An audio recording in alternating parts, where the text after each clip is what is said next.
Hallelujah, hallelujah. നമുക്കൊരു നിമിഷം ഈ സെഷനെ മാതാവിൻ്റെ തിരുഹൃദയത്തിലേക്ക് സമർപ്പിച്ച് പ്രാർത്ഥിക്കാം. അമ്മേ മാതാവേ, ഈ സെഷൻ എടുക്കുന്ന എന്നെ, എൻ്റെ മേൽ അപ്പായുടെ ഇടപെടലുണ്ടാവാനും നയിക്കപ്പെടലുണ്ടാകാൻ വേണ്ടി മാധ്യസ്ഥ അപേക്ഷിച്ച് പ്രാർത്ഥിക്കണമേ. കേൾക്കുന്ന ഈ വ്യക്തികളുടെ ഹൃദയങ്ങളിൽ അപ്പായുടെ ഇടപെടലുണ്ടാകാൻ വേണ്ടിയിട്ട് അമ്മേ മാതാവേ, ഞങ്ങൾക്ക് എല്ലാവർക്കും വേണ്ടി മാധ്യസ്ഥ അപേക്ഷിച്ച് പ്രാർത്ഥിക്കണമേ. നന്മ നിറഞ്ഞ മറിയമേ സുസ്തി,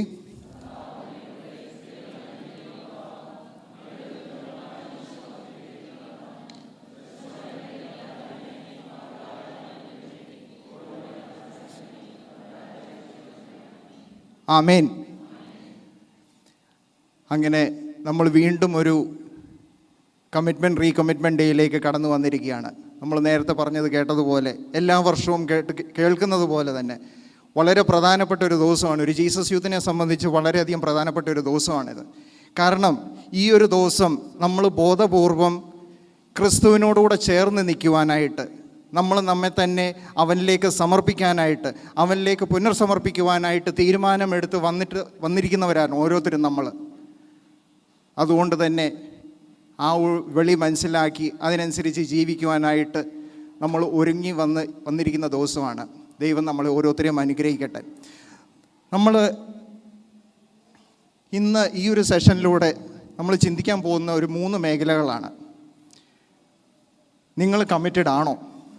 നിങ്ങളിപ്പോൾ ഉത്തരം പറയണ്ട, ചോദ്യങ്ങൾ മാത്രമാണ് ഞാൻ ഇപ്പം പറയുന്നത്. വെറും 3 ചോദ്യങ്ങൾ. നിങ്ങൾ കമ്മിറ്റഡ് ആണോ? ആരോടാണ് കമ്മിറ്റഡ്? എന്തിനാണ് കമ്മിറ്റഡ്? മനസ്സിൽ വെക്കുക. രണ്ടാമത്തെ ചോദ്യം, നിങ്ങൾ ആദ്യമായിട്ട് കമ്മിറ്റ്മെൻ്റ് എടുത്തത് എന്നാണ്? പറ്റുമെങ്കിൽ വർഷം ഓർത്തിരുന്നോ? ബുദ്ധിയൊക്കെ ഒന്ന് പ്രവർത്തിക്കട്ടെ. എന്നാണ് ആദ്യമായിട്ട് കമ്മിറ്റ്മെൻ്റ് എടുത്തത്? ജീസസ് യൂത്ത് ആയതിന് ശേഷമാണോ? മൂന്നാമത്തെ ചോദ്യം, നിങ്ങൾ കമ്മിറ്റ്മെൻ്റ് എടുത്തു കഴിഞ്ഞിട്ട് നിങ്ങളുടെ ജീവിതത്തിൽ എന്താണ് സംഭവിച്ചത്? ഈ 3 മേഖലകളായിരിക്കും നമ്മൾ പെട്ടെന്ന് ചിന്തിക്കാൻ പോകുന്നത്. ഒരു കമ്മിറ്റ്മെൻറ്റ്, ആത്മാർത്ഥമായ കമ്മിറ്റ്മെൻ്റ് എടുക്കണമെങ്കിൽ തീവ്രമായ ഒരു ആഗ്രഹം ഒരു വ്യക്തിയുടെ ഉള്ളിൽ വേണം. അത് നമ്മളെല്ലാവരും നമ്മുടെ ദൈനംദിന ജീവിതത്തിൽ പല വിധത്തിലും നമ്മൾ കമ്മിറ്റ്മെൻറ്റ്സ് എടുക്കുന്നവരാണ്. ചെറുതും വലുതുമായിട്ടുള്ള ഒത്തിരി കമ്മിറ്റ്മെൻറ്റുകൾ ദിവസവും എടുക്കുന്നുണ്ട്. കുടുംബജീവിതത്തിൽ പുരുഷൻ സ്ത്രീയായിട്ട് വിവാഹത്തിലൊരു കമ്മിറ്റ്മെൻ്റ് എടുക്കുന്നുണ്ടെങ്കിൽ അത് സ്നേഹത്തിൽ വളരുവാനും പരസ്പരം സ്നേഹത്തിൽ ആയിരിക്കുവാനുമായിട്ടുള്ള തീവ്രമായ ആഗ്രഹത്തിനെ പ്രതിയാണ്. ഒരു സ്പോർട്സുകാരൻ അവൻ്റെ ട്രെയിനിങ്ങിനോട് കമ്മിറ്റ്മെൻ്റ് ആയിരിക്കുന്നത് അവൻ സ്നേഹിക്കുന്ന, അല്ലെങ്കിൽ അവൻ സ്നേഹിക്കുന്ന അവൻ്റെ സ്പോർട്ടിനോട് ഉള്ള ആ ഒരു തീവ്രമായ സ്നേഹത്തിനെ പ്രതിയാണ്. ഒരു വിദ്യാർത്ഥി അവൻ പഠിത്തത്തിനോട് കമ്മിറ്റ്മെൻ്റ് കാണിക്കുന്നത് അവന് ജീവിതത്തിൽ വിജയം നേടാൻ, അല്ലെങ്കിൽ ഉന്നതിയിലേക്ക് പോകാനായിട്ടുള്ളൊരു തീവ്രമായ ആഗ്രഹമാണ്. അടിവരയായിട്ടിട്ട് പറയുന്നത്, തീവ്രമായ ആഗ്രഹമില്ലെങ്കിൽ നമുക്ക് ആത്മാർത്ഥമായ ഒരു കമ്മിറ്റ്മെൻറ്റ് നിലനിർത്താൻ പറ്റത്തില്ല. നമ്മൾ ശ്രമിക്കും, പക്ഷെ അത് നിലനിൽപ്പ് പോവില്ല. ഫിലിപ്പിയറിനകത്ത് പൗലോസ്ലീഹയുടെ കമ്മിറ്റ്മെൻറ്റ് പറഞ്ഞിട്ടുണ്ട്. നിങ്ങൾക്ക് അവിടുന്ന് കാണാമോ ഇതെന്താ എഴുതിയിരിക്കുന്നതെന്ന്? എനിക്ക് ജീവിതം ക്രിസ്തുവും മരണം നേട്ടവുമാണ്. ഇതായിരുന്നു പൗലോസ്ലീഹയുടെ കമ്മിറ്റ്മെൻറ്റ്.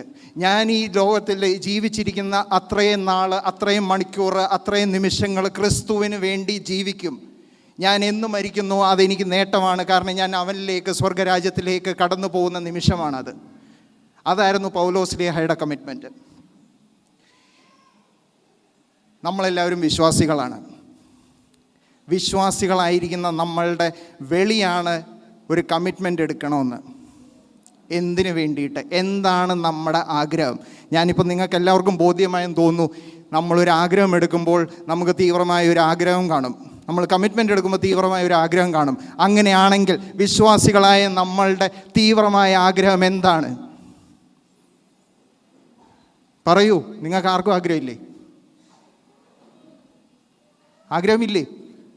കമ്മിറ്റ്മെൻ്റ് എടുത്താൽ വന്നവരല്ലേ ഇന്നെല്ലാവരും ഇവിടെ? ഞാൻ സമയം കളയുന്നില്ല. സ്വർഗരാജ്യം. ആർക്കെങ്കിലും സ്വർഗരാജ്യത്തിൽ പോകണോ? പോകേണ്ടിവരൊന്ന് കൈ പൊക്കാവോ? ഓ ഭാഗ്യം. അപ്പോൾ എല്ലാവർക്കും സ്വർഗരാജ്യത്തിൽ പോകണം. തീവ്രമായ ആഗ്രഹമുണ്ടല്ലോ അതിനാണല്ലോ നിങ്ങളിന്ന് ഇവിടെ കമ്മിറ്റ്മെൻ്റ് എടുക്കാൻ വന്നിരിക്കുന്നത്. ആണോ? അതോ ജീസസ് യൂത്തിൽ ഞാൻ കമ്മിറ്റഡ് മെമ്പറാന്നുള്ള ഇത് അറിയിക്കാൻ വേണ്ടിയിട്ടാണോ? ഞാൻ എടുക്കുന്ന കമ്മിറ്റ്മെൻ്റ്, അല്ലെങ്കിൽ ഒരു വിശ്വാസി എടുക്കുന്ന കമ്മിറ്റ്മെൻറ്റ്, എൻ്റെ തീവ്രമായ ആഗ്രഹം, എൻ്റെ ആഗ്രഹം സ്വർഗരാജ്യമാണ്. സ്വർഗരാജ്യത്തിലേക്ക് പ്രവേശിക്കുവാനായിട്ടുള്ള എൻ്റെ ആഗ്രഹത്തിൻ്റെ തെളിവാണ് ഇന്ന് നമ്മൾ എടുക്കുന്ന ഈ കമ്മിറ്റ്മെൻറ്റ്. നമ്മുടെ ഓരോരുത്തരുടെയും ഓരോ വിശ്വാസിയുടെയും ആഗ്രഹമാണ്. ഈ ആഗ്രഹം ഒരു തെളിവാണ്. എന്തിൻ്റെ? അവനെ സേവിക്കാനായിട്ടുള്ളത്.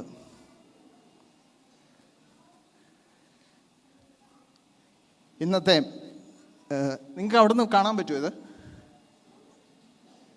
ഇതുണ്ടോ? വായിക്കാൻ പറ്റുമോ? ഒന്ന് വായിച്ചു കൊടുക്കും.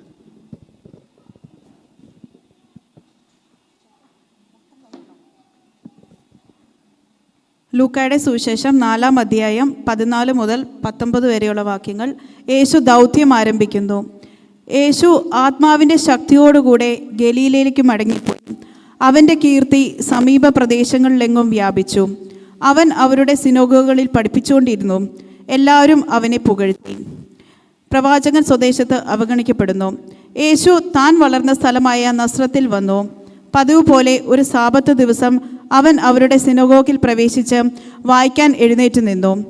ഏശയ്യാ പ്രവാചകന്റെ പുസ്തകം അവന് നൽകപ്പെട്ടു. പുസ്തകം തുറന്നപ്പോൾ ഇപ്രകാരം എഴുതിയിരിക്കുന്നത് അവൻ കണ്ടു: കർത്താവിൻ്റെ ആത്മാവ് എൻ്റെ മേലുണ്ട്. ദരിദ്രരെ സുവിശേഷം അറിയിക്കാൻ അവിടുന്ന് എന്നെ അഭിഷേകം ചെയ്തിരിക്കുന്നു. ബന്ധിതർക്ക് മോചനവും അന്ധർക്ക് കാഴ്ചയും അടിച്ചമർത്തപ്പെട്ടവർക്ക് സ്വാതന്ത്ര്യവും കർത്താവിന് സ്വീകാര്യമായ വത്സരവും പ്രഖ്യാപിക്കാൻ അവിടുന്ന് എന്നെ അയച്ചിരിക്കുന്നു. നമ്മളിപ്പം കേട്ട ഈ വചനഭാഗം ഞാനൊരു ടൈം ലൈനിലേക്ക് കൊണ്ടുപോവാണ്. ടൈം ലൈൻ എന്ന് പറഞ്ഞാൽ ആ സമയത്ത് നടന്ന ഓരോ കാര്യങ്ങൾ ഞാനിപ്പോൾ നിങ്ങൾക്ക് കാണിച്ചു തരാം. ഇപ്പം നമ്മൾ കേട്ടത് ഇതല്ലേ? ആണോ? സിനഗോഗിൽ ക്രിസ്തു ആയിരിക്കുന്നത് അതാണിപ്പം നമ്മൾ കേട്ടത്. ഇതിന് തൊട്ട് മുന്നേ നടന്ന എന്താണെന്ന് ആർക്കെങ്കിലും പറയാമോ? ഇതിന് തൊട്ട് മുന്നേ വചനത്തിൽ പറഞ്ഞിരിക്കുന്ന എന്താണ്? ആരും എന്തോ പറഞ്ഞു?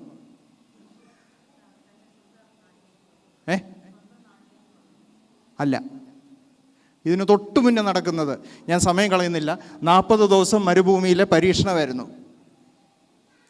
40 ദിവസം ഉള്ള പരീക്ഷണമായിരുന്നു. അവിടെ അതിജീവിച്ച്, സാത്താൻ്റെ ടെംപ്റ്റേഷൻസിനെ അതിജീവിച്ച് പരിശുദ്ധാത്മാവൻ, നിങ്ങൾ വചനത്തിൽ കേട്ടതുപോലെ പരിശുദ്ധാത്മാവിൻ്റെ ശക്തിയോടെ കൂടെയാണ് പിന്നെ തിരിച്ചു പോകുന്നത്. അപ്പോൾ ഞാൻ ഒന്ന് ചോദിക്കട്ടെ, ഇതിനു മുന്നേ പരിശുദ്ധാത്മാവിൻ്റെ നിറവിലല്ലായിരുന്നോ ക്രിസ്തു? ഇതിനു മുമ്പ് ഇപ്പോൾ ഇതിനകത്ത് പറഞ്ഞിട്ടുണ്ട് പരിശുദ്ധാത്മാവിൻ്റെ ശക്തിയോടെ കൂടെയാണ് മുന്നോട്ട് നീങ്ങിയത്. അപ്പോൾ ഈ 40 ദിവസത്തിന് മുമ്പ് പരിശുദ്ധാത്മാവിൻ്റെ സാന്നിധ്യം ഉണ്ടായിരുന്നോ? ഉറക്കപ്പറ. ഉണ്ടായിരുന്നു.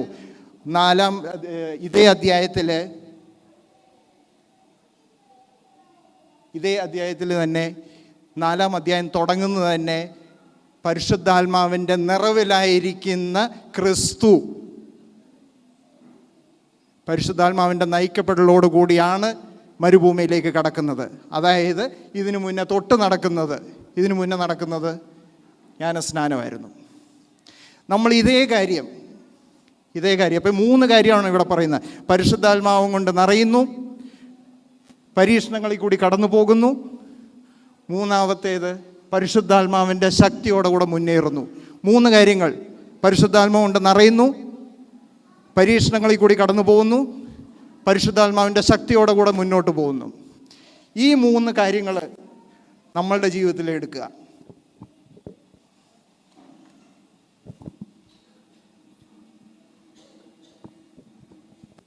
നിങ്ങൾ പരിശുദ്ധാത്മാവ് കൊണ്ട് നിറഞ്ഞവരാണോ?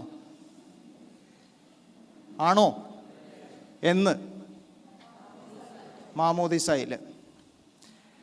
അപ്പോൾ മാമോദീസ സമയത്ത് മിക്കവാറും നിങ്ങളൊന്നും സംസാരിച്ച് കാണത്തില്ല.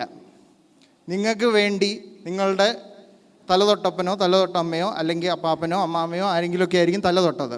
അന്ന് അവരെന്ത് കമ്മിറ്റ്മെൻ്റാണ് എടുത്തത്? അവനെ ഞാൻ രക്ഷകനായിട്ട് സ്വീകരിക്കും, തിന്മയും തിന്മയുടെ ശക്തിനെയും ഞാൻ തള്ളിപ്പറയും. ആണോ? അത് കഴിഞ്ഞു. നിങ്ങൾ അവസാനം റീകമ്മിറ്റ്മെൻ്റ് എടുത്തതെന്നാ?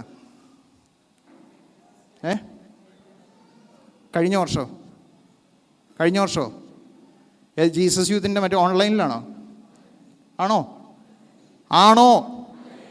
അതല്ലാതെ നിങ്ങൾ റീകമ്മിറ്റ്മെൻ്റ് എടുത്തിട്ടില്ല, കമ്മിറ്റ്മെൻറ്റും എടുത്തിട്ടില്ല. എല്ലാ കൊല്ലവും ഈസ്റ്റർ കൂടാനായിട്ടൊക്കെ പോകുന്നുണ്ടല്ലോ പള്ളിയിലേക്ക്. ഈസ്റ്റർ വിജിലിന് നിങ്ങൾ പോയി പള്ളിയിൽ എന്താ ചെയ്യുന്നത്? ഈസ്റ്റർ വിജിൽ മാസിന് നിങ്ങൾ എന്താ ചെയ്യുന്നേ? നമ്മുടെ മാമോദീസ വ്രതം അതൊരു റീകമ്മിറ്റ്മെൻ്റ് അല്ലേ?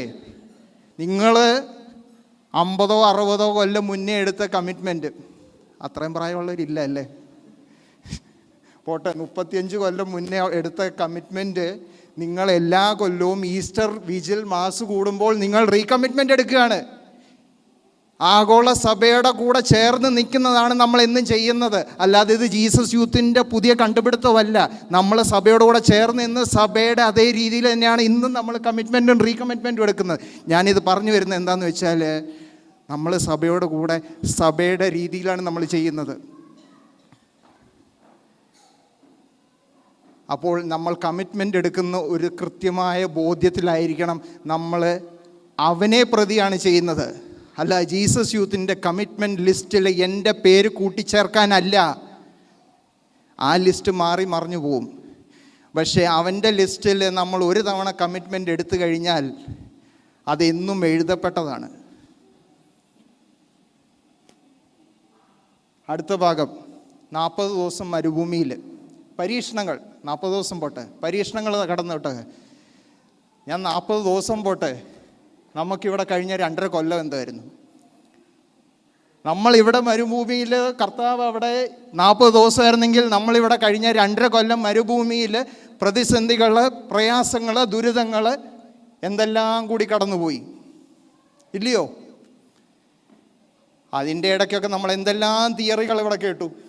Social distancing theory, quarantine theory, വേറെന്തൊക്കെയാ? സാനിറ്റൈസിങ്, പിന്നെ വേറെന്തൊക്കെ തിയറികളാ? ഒന്നുമില്ലെങ്കിൽ നമ്മുടെ പ്രധാനമന്ത്രിയുടെ സൗണ്ട് തിയറി ഇല്ലായിരുന്നോ? പ്ലേറ്റ് അടിച്ച് കൊട്ടുക, കൊറോണ പോവും.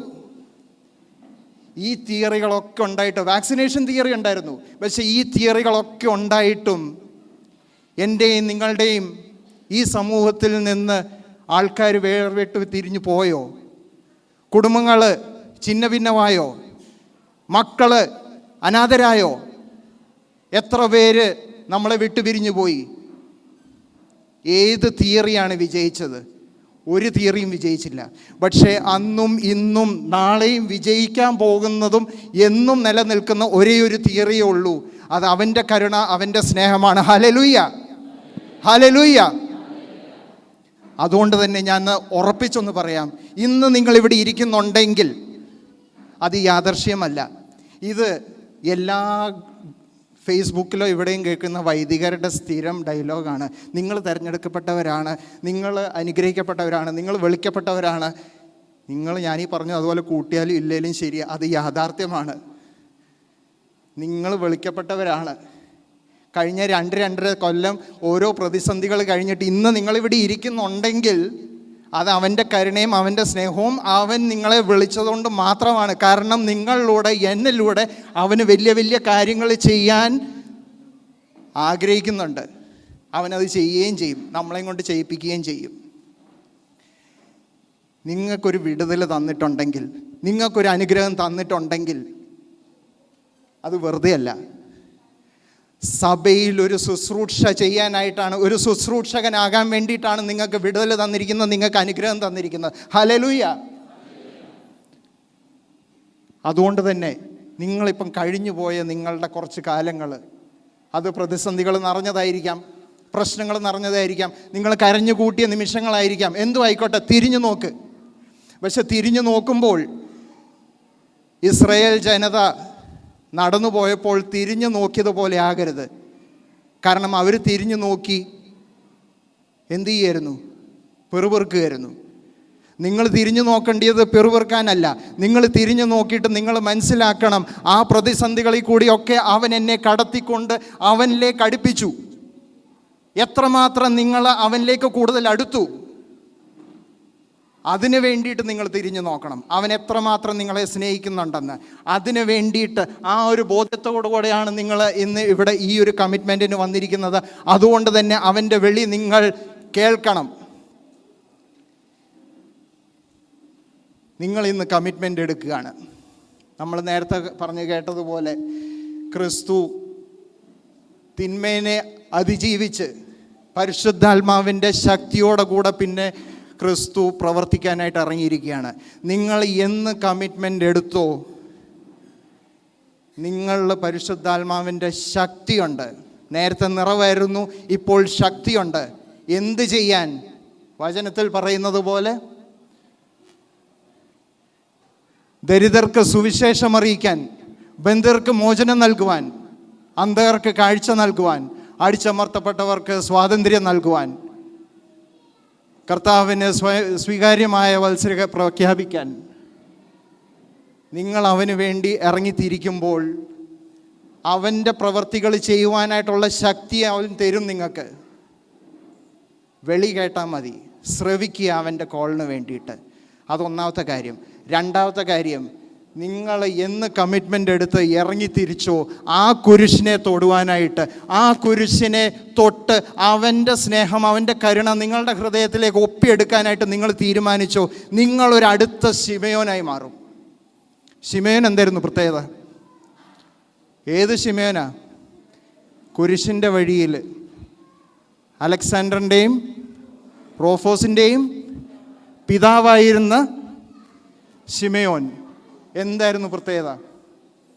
അറിയാവോ? എന്തോ? സ്വയം മനസ്സാലെയാണോ സഹായിച്ചത്?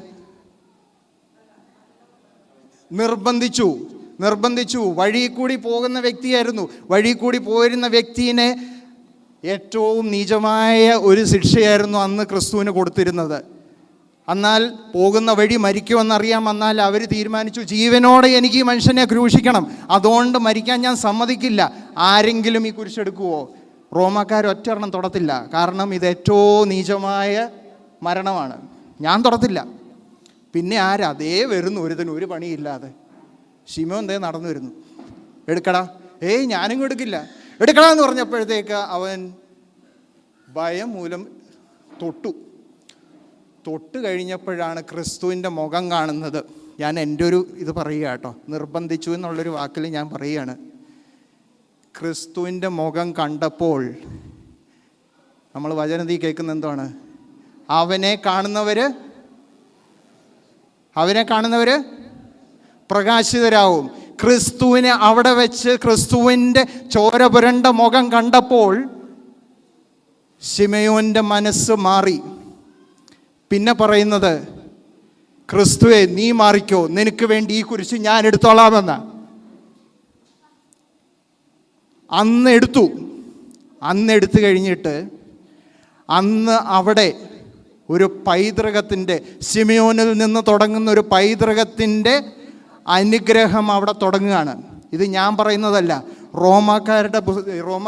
റോമൻസ് 16 പൗലോസ്ലിയ പറയുന്നുണ്ട്, റോഫോസിൻ്റെ അമ്മയ്ക്കും എൻ്റെ വന്ദനം. ആ അമ്മ എൻ്റെയും അമ്മയാണ്. നിങ്ങൾ വിചാരിക്കും ആ റോഫോസും ഈ റോഫോസും ഒന്നാണോ എന്ന്. POC ബൈബിളിൻ്റെ ഫുട് നോട്ട് എടുത്ത് നോക്ക്.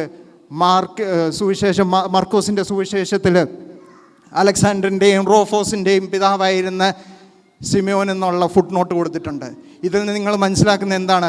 നിങ്ങൾ എന്ന് അവനെ തൊട്ട് നിങ്ങളുടെ ജീവിതത്തിൽ സ്വീകരിക്കാനായിട്ട് തീരുമാനിച്ചോ, ആ നിമിഷം നിങ്ങളിൽ നിന്ന് തുടങ്ങുന്ന പൈതൃകം അനുഗ്രഹിക്കപ്പെടാൻ പോവാണ്.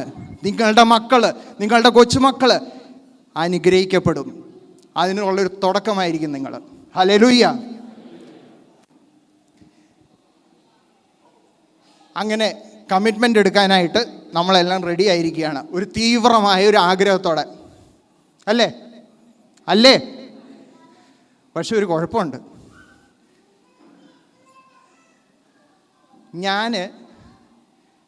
നമ്മൾ കുറച്ച് കാര്യങ്ങൾ ഇവിടെ പറയുന്നുണ്ട്. കമ്മിറ്റ്മെൻ്റ് എന്താണ് എടുക്കേണ്ടതെന്ന്.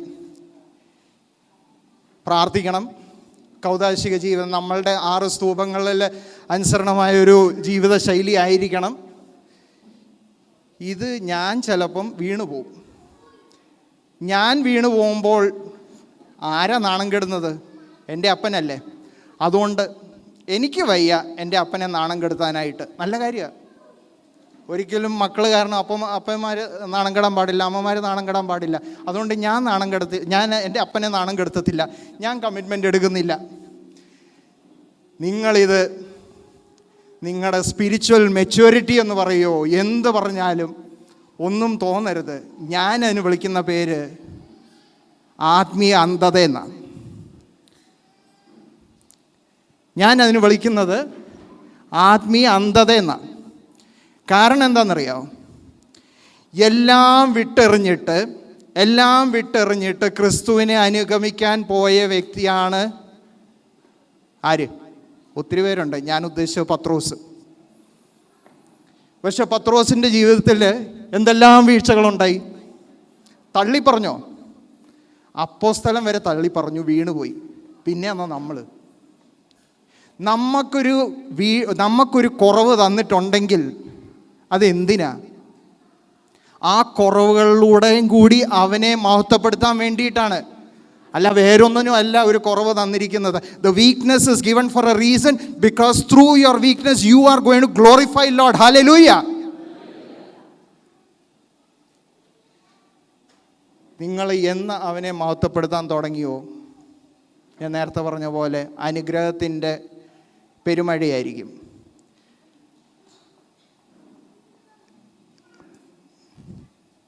പത്രോസിൻ്റെ അമ്മായിമ്മേനെ പനി പിടിച്ച് കിടന്നപ്പോൾ ക്രിസ്തു അവിടെ വന്ന് പ്രാർത്ഥിച്ചു കഴിഞ്ഞിട്ട് എന്താണ് ചെയ്തത്? സാത്താനെ പുറത്തിറക്കിയോ? നിങ്ങൾ ഈ ഭാഗമൊക്കെ വായിച്ചിട്ടില്ല. അത് ഞാൻ വേറെ എങ്ങൊന്നും പറയുന്നല്ല കേട്ടോ, ഇത് ബൈബിളിൽ തന്നെ ഉള്ളതാണ് കേട്ടോ. നിങ്ങൾ ഇങ്ങനെയൊക്കെ ഇരിക്കുമ്പോൾ എനിക്കൊരു പേര്, ഞാൻ വേറെ വല്ലയിടത്തും വായിച്ചിട്ടാണ് ഈ പറയുന്നതെന്ന്. പിശാചിനെ പുറത്തിറങ്ങി കഴിഞ്ഞപ്പോൾ പത്രോസിൻ്റെ അമ്മായിമ്മ പിന്നെ ചെയ്തത് എന്താണ്?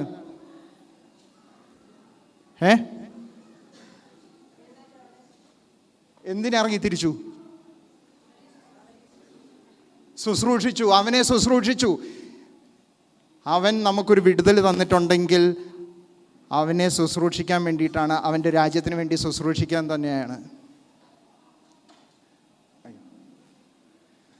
നമ്മൾ ഒന്ന് മനസ്സിലാക്കേണ്ടത്, പൂർണ്ണ സമർപ്പണം അല്ലെ പുനർസമർപ്പണം എന്ന് പറയുന്നത് കംപ്ലീറ്റ് പെർഫെക്ഷൻ അല്ല. നമ്മൾ ദൈവമൊന്നുമല്ല, കംപ്ലീറ്റ് പെർഫെക്ഷൻ അല്ല. അതൊരു തെറ്റായ ധാരണയാണ്. മനുഷ്യനുണ്ടാവും, വീഴ്ചകളുണ്ടാവും. പക്ഷേ ഈ ഒരു വാക്ക് total commitment is not equal to perfection. അത് കമ്മിറ്റ്മെൻ്റ് എടുക്കാതിരിക്കാനും വീണ്ടും വീഴ്ചകൾ ഉണ്ടാകാൻ വേണ്ടിയിട്ടുള്ള ന്യായീകരണമല്ല. വീണ് കഴിഞ്ഞാൽ മാനസാന്തരപ്പെടുക, നമ്മളുടെ കുറവുകളെ സമർപ്പിച്ചു കഴിഞ്ഞ് അവൻ്റെ ശക്തമായ നീട്ടിയിരിക്കുന്ന കരങ്ങൾ പിടിച്ചിട്ട് അവൻ്റെ കൂടെ പോവുക. Choice is yours. നിങ്ങളുടെയാണ് തീരുമാനം. കാരണം അവനൊരിക്കലും വാശി പിടിക്കില്ല. നിങ്ങൾക്ക് സ്വാതന്ത്ര്യം തന്നിട്ടുണ്ട്, നിങ്ങളുടെയാണ് തീരുമാനം. ചെറിയൊരു ഐസ് ബ്രേക്കിംഗ് കൂടി പോവാം. അലക്സി ചിലപ്പം എന്നെ കാണുമ്പോൾ ഇതിൻ്റെ ഇടയ്ക്ക് ഐസ് ബ്രേക്കിംഗ് ഒന്ന്, ഇതിന് ചെറിയ കണ്ടീഷൻ നമുക്ക് പെട്ടെന്ന് തീർക്കാവുന്നതാണ്. ഞാനൊരു ചോദ്യങ്ങൾ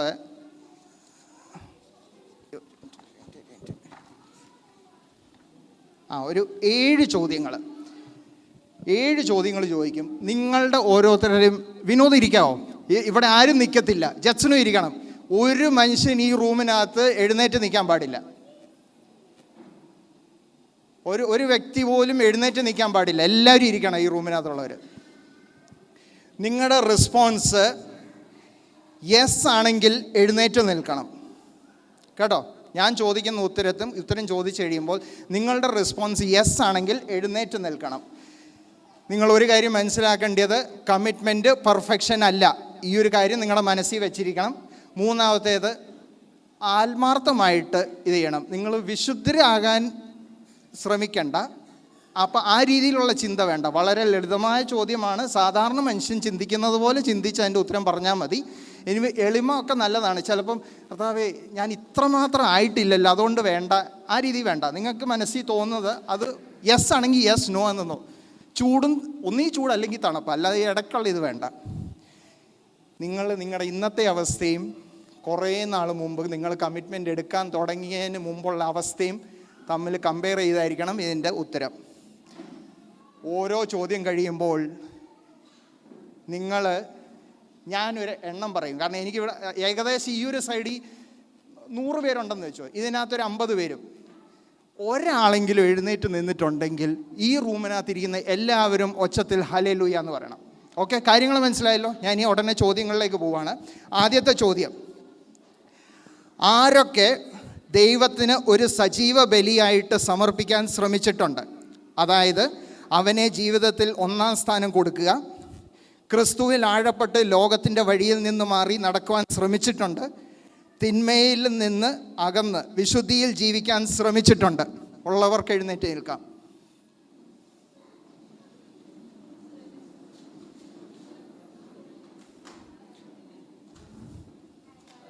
ഹല്ലേലൂയ. ഇരിക്കുക. രണ്ടാമത്തെ ചോദ്യം, നിങ്ങളുടെ ചിന്തകൾ നവീകരിക്കപ്പെടുവാനും അങ്ങനെ നിങ്ങളിൽ ഒരു രൂപാന്തരപ്പെടൽ ഉണ്ടായിട്ടുണ്ടോ? അതായത് തിന്മയുടെ ആറാട്ട് നടക്കുന്ന ഈ കാലഘട്ടത്തിൽ, മീഡിയ നമ്മുടെ ചിന്തകളെ നിയന്ത്രിക്കുന്ന ഈ കാലഘട്ടത്തിൽ, നമ്മുടെ ചിന്തകളെ അവൻ്റെ ചിന്തകളുമായിട്ട് ലിങ്ക് ചെയ്യാൻ നിങ്ങൾ ശ്രമിച്ചിട്ടുണ്ടോ? ഉണ്ടെങ്കിൽ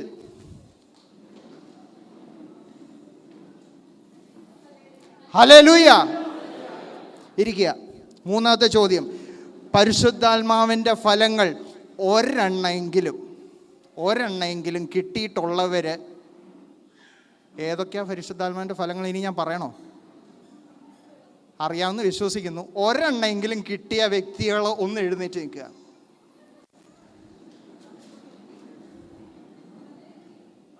ഹല്ലേലൂയ.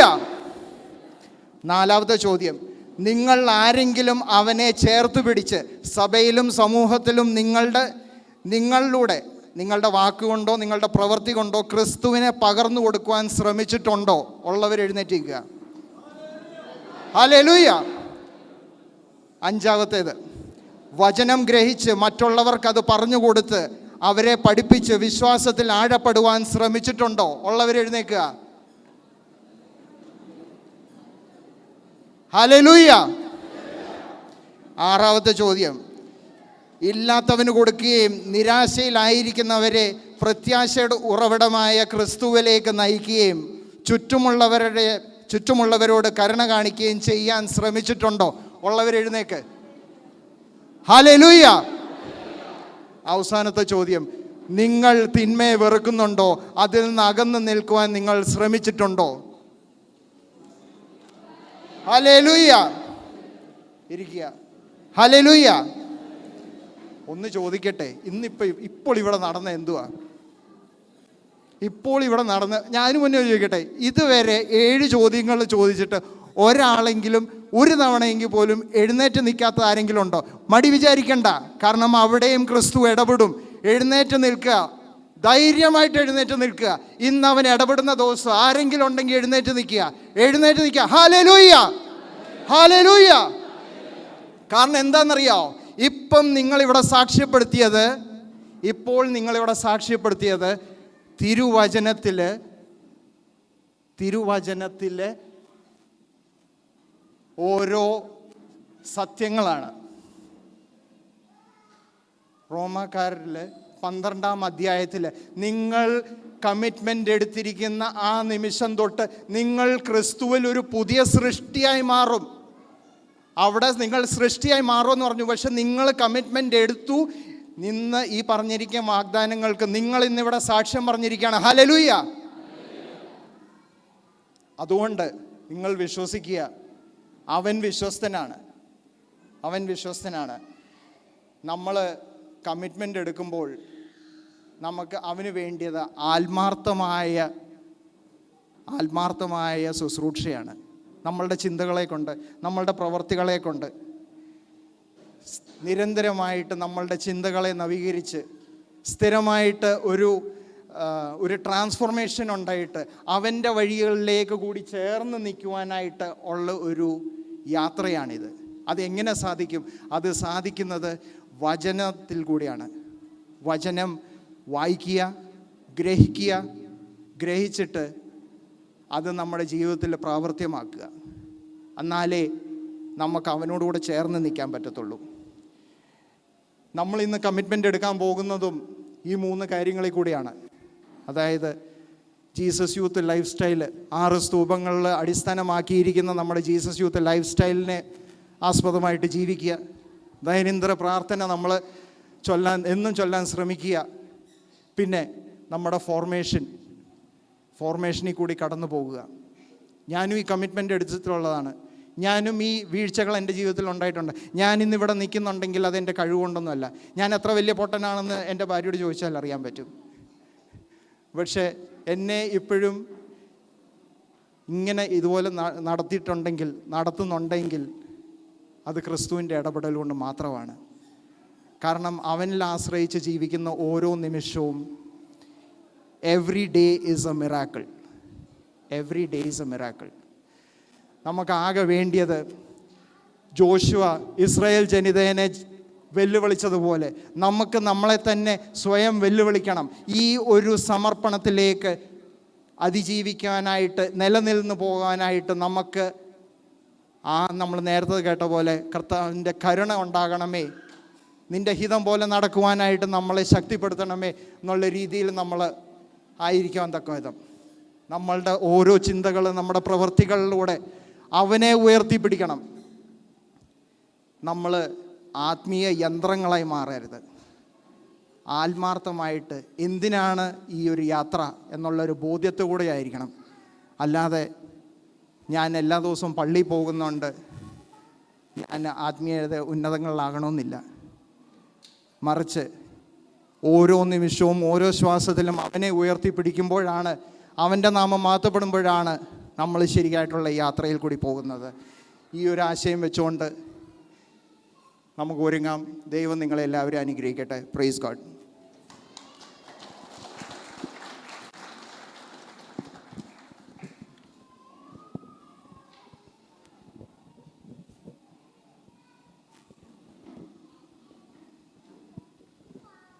Praise the Lord. നല്ലൊരു സെഷനിലൂടെ നമ്മളെ എത്ര നേരം നല്ലൊരു സെഷൻ നമുക്ക് വേണ്ടി ചെയ്തത് രാജീവേട്ടനാണ്. താങ്ക് യു രാജീവേട്ട. രാജീവേട്ടനെയും സിബി ചേച്ചിയും മക്കളെയും അവരുടെ പ്രാർത്ഥനാ ആവശ്യങ്ങളെല്ലാം നമുക്ക് മാതാവിൻ്റെ വിമല ഹൃദയത്തിന് ചേർത്ത് വെച്ച് ഒരു നന്മ നിറഞ്ഞ മറിയാൻ ചൊല്ലാം. നന്മ നിറഞ്ഞ മറിയമേ സുസ്തി, കർത്താവ് അങ്ങയുടെ കൂടെ സ്ത്രീകളിൽ അങ്ങ് അനുഗ്രഹിക്കപ്പെട്ടവളാകുന്നു. അങ്ങയുടെ ഉദരത്തിന് ഫലമായി ഈശോ അനുഗ്രഹിക്കപ്പെട്ടവനാകുന്നു. പരിശുദ്ധ മറിയമേ തമ്പുരാൻ്റെ അമ്മേ, പാപികളായ ഞങ്ങൾക്ക് വേണ്ടി എപ്പോഴും ഞങ്ങളുടെ മരണസമയത്തും തമ്പുരാനോട് അപേക്ഷിച്ചുകൊള്ളണമേ. ആമീൻ. ചേട്ടൻ സെഷനിൽ പറഞ്ഞതുപോലെ നമ്മളെല്ലാവരും തീവ്രമായ ആഗ്രഹത്തോടു കൂടിയാണോ കമ്മിറ്റ്മെൻ്റ് എടുക്കാനായിട്ട് റെഡി ആയിരിക്കുന്നത്? ഒരു എനർജി ഇല്ല ആർക്കും. തീവ്രമായ ആഗ്രഹത്തോടു കൂടിയാണോ ഇവിടെ ഇരിക്കുന്ന എല്ലാവരും ഈ ഒരു ദിവസത്തിന് വേണ്ടി വന്നിരിക്കുന്നത്? റീകമ്മിറ്റ്മെൻറ്റ് എടുക്കാനായിട്ട്, ഈശോയ്ക്ക് വേണ്ടി കമ്മിറ്റ്മെൻറ്റ് എടുക്കാനായിട്ടാണോ നിങ്ങളെല്ലാവരും വന്നിരിക്കുന്നത്? അപ്പോൾ എല്ലാവരും സെഷനൊക്കെ നന്നായി കേട്ടിട്ടുണ്ട് കേട്ടോ. സ്വർഗരാജ്യം പ്രാപിക്കാൻ വേണ്ടിയിട്ടാണോ നിങ്ങളെല്ലാവരും ഇന്നിവിടെ ഈ ബിഗ് ഡേക്ക് വന്നിരിക്കുന്നത്? നമ്മുടെ ജീസസ് യൂത്ത് ലൈഫ് സ്റ്റൈല് അല്ലേ, ചേട്ടൻ ഇവിടെ സെഷനിൽ പറഞ്ഞു ജീസസ് യൂത്ത് ലൈഫ് സ്റ്റൈല്. ശരിക്കും നമ്മുടെ നമ്മൾ ആ ഒരു ലൈഫ് സ്റ്റൈലിലേക്ക് ചേർന്ന് നിൽക്കുമ്പം നമ്മുടെ ജീവിതത്തിൽ എന്നും ഓരോ ജീവിതം ഒരു മിറക്കിളായിട്ട് മാറും. നമ്മൾ മറ്റുള്ളവരുടെ മുന്നിൽ ഒരു വേറിട്ട ആൾക്കാരായിട്ട് മാറും. നിങ്ങൾക്ക് അങ്ങനെ തോന്നിയിട്ടുണ്ടോ? അപ്പം നിങ്ങൾ വർക്ക് ചെയ്യുന്നിടത്തും നിങ്ങളുടെ ഫാമിലീസിലൊക്കെ നമ്മൾ ജീസസ് യൂത്തുകാർ കുറച്ച് മാറി നിൽക്കുന്നവരായിട്ട് നിങ്ങൾക്ക് തോന്നിയിട്ടുണ്ടോ? അല്ലെങ്കിൽ നിങ്ങളെ മാറ്റി നിർത്തിയതായിട്ട് നിങ്ങൾക്ക് തോന്നിയിട്ടുണ്ടോ എപ്പോഴെങ്കിലും? അങ്ങനെ നിങ്ങൾക്ക് ചിലപ്പോൾ തോന്നിയിട്ടുണ്ടായിരിക്കും അല്ലേ? ഓ, അവർ ജീസസ് യൂത്തുകാരാണ്, അങ്ങനെ തോന്നിയിട്ടുണ്ടോ? ആർക്കും തോന്നിയിട്ടില്ലേ? എനിക്ക് തോന്നിയിട്ടുണ്ട് കേട്ടോ. ഞാൻ അതിന് ഈശോയോട് നന്ദി പറഞ്ഞിട്ടുണ്ട് പല സന്ദർഭങ്ങളിലും. എനിക്കൊരു ജീസസ് യൂത്തായിട്ട് എനിക്കിവിടെ വന്ന് മാറാൻ പറ്റിയതിനെ ഓർത്തിട്ട്. കാരണം ഈശോയോട് ചേർന്ന് നിൽക്കാനും മറ്റു കമ്മ്യൂണിറ്റീസിനെയൊക്കെ വെച്ച് നോക്കുമ്പം നമ്മളൊരു വേറിട്ട ആൾക്കാരാണ് അല്ലേ? കാരണം എന്താ? നമ്മുടെ ലൈഫ് സ്റ്റൈൽ ആരിൽ അധിഷ്ഠിതമാണ്? ഈശോയിൽ അധിഷ്ഠിതമാണ് അല്ലേ? അതുകൊണ്ടാണ് ജീസസ് യൂത്ത് എന്നുള്ള പേര് വന്നിരിക്കുന്നത്. അപ്പോൾ ഈശോയിൽ അധിഷ്ഠിതമായതുകൊണ്ട് നമ്മൾ എപ്പോഴും മറ്റുള്ളവരിൽ നിന്ന് വേറിട്ട വ്യക്തികളായിരിക്കും. അപ്പം ഇന്നത്തെ ഒരു ദിവസം നിങ്ങൾ ഓർമ്മയിൽ വെക്കേണ്ടത്, ഞാൻ ആദ്യം പറഞ്ഞു, നമ്മളെല്ലാവരും തിരഞ്ഞെടുക്കപ്പെട്ടവരാണ്. നമ്മളെ മാറ്റി നിർത്താനോ നമുക്കിതൊന്നും സാധിക്കില്ല എന്ന് വിചാരിച്ചാലും വി ഓൾ ആർ ചോസൻ. അപ്പം അതിനുള്ളൊരു കൃപ ദൈവം നമുക്ക് നൽകും. നമുക്ക് നല്ലൊരു ലൈഫ് സ്റ്റൈൽ മുന്നോട്ട് കൊണ്ടുപോകാനും ജീസസ് യൂത്ത് ലൈഫ് സ്റ്റൈൽ മുന്നോട്ട് കൊണ്ടുപോകാനും ഒക്കെ ഉള്ളൊരു കൃപയ്ക്കായിട്ട് നമ്മളെല്ലാവരും പ്രാർത്ഥിക്കണം. മാത്രമല്ല, നമ്മളൊരു ജീസസ് യൂത്തായിട്ടൊക്കെ കമ്മിറ്റ്മെൻ്റ് എടുക്കുമ്പോൾ ഈശോയെ എന്നെ ഉപയോഗിക്കണമേ, നിൻ്റെ ഹിതത്തിന് ചേർന്ന വിധം, നിനക്ക് വേണ്ട വിധം എന്നെ ഉപയോഗിക്കണമേ എന്ന് നിങ്ങൾ പ്രാർത്ഥിക്കണം. നിങ്ങൾ അടുത്തത് വിശുദ്ധ കുർബാനയാണ്. ഈ വിശുദ്ധ കുർബാനയുടെ സമയത്ത് നിങ്ങളെല്ലാവരും ഈ ഒരു നിയോഗം വെച്ച് നിങ്ങൾ പ്രാർത്ഥിക്കണം. ഞാൻ ഇന്നിവിടെ കമ്മിറ്റ്മെൻറ്റ് എടുക്കുമ്പോൾ അല്ലെങ്കിൽ റീകമ്മിറ്റ്മെൻറ്റ് എടുക്കുമ്പോൾ ഈശോയെ നിനക്ക് വേണ്ടി നീ എന്നെ യൂസ് ചെയ്യണമേ, പല രീതിയിൽ നിനക്ക് ആഗ്രഹമുള്ള രീതിയിൽ ഞാൻ വിട്ടു തരുവാണ്, എന്നെ യൂസ് ചെയ്യണേ എന്ന് നിങ്ങളെല്ലാവരും പ്രാർത്ഥിക്കണം. I would like to invite her right now. हमारे इंग्लिश मिनिस्ट्री से एक बहन कुवैत की सेवा ख़त्म करके वो अभी कनाडा जा रही है.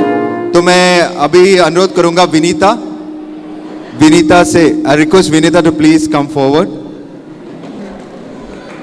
And I request Sinil chettan to hand over a small memento.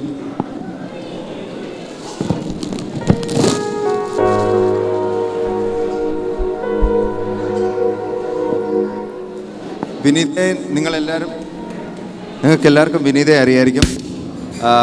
നമ്മുടെ ഇംഗ്ലീഷ് മിനിസ്ട്രിയിൽ വളരെ കാലമായിട്ട് ഐ തിങ്ക് സില്ലേട്ടൻ അതിനെ പറ്റി പറയും. सो ये हमारी बहन है, इनका नाम है विनीता और ये हमारी इंग्लिश मिनिस्ट्री में सेवकाई कर रही थी एंड आने वाले दिनों में ये कुवैत छोड़कर कनाडा जा रही हैं. तो मैं अनुरोध करूँगा कि आप लोग ज़रूर इन्हें दुआ में याद रखिएगा. क्या हम ताली बजाएं?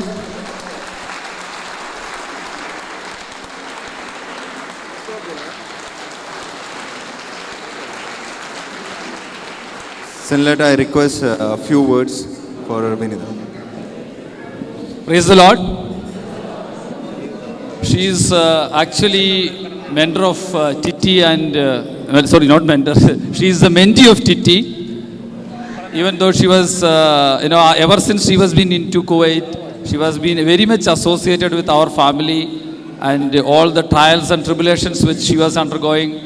The movement was supporting in and out. That is how you overcome all this thing. Even I was sharing with the English ministry. So you are so bubbly, you are giving so energy, your energy was so impressive, especially to the music ministry of Kuwait, English music ministry. That the way how they are right now is because of one of the effort is from you. So we will never forget you, and we want you to continue the smile even when you are in Canada. Thank you so much. Praise God. I started my journey here just after I came from college. Then me and my family went through a very bad crisis. It lasted for almost close to 5 years. That's when I found the fellowship, the love and the prayers from Jesus Youth Kuwait. Each and every member surrounded me, crowded me, interceded for me. I don't think anywhere in the world you will find such a strong ministry who will love you for who you are, who will take care each and every needs of you. It is with the small things they do with so much of great love. And I am so privileged that I got my foundation here. I was a part of the English core team. That's where, I walked in fire and God brought me and my family out. And I am so privileged. And I pray for each one of you that you will always experience the love and grace of God and remember me and my family so that we can be witnesses for Christ even in Canada. Thank you so much. God bless you.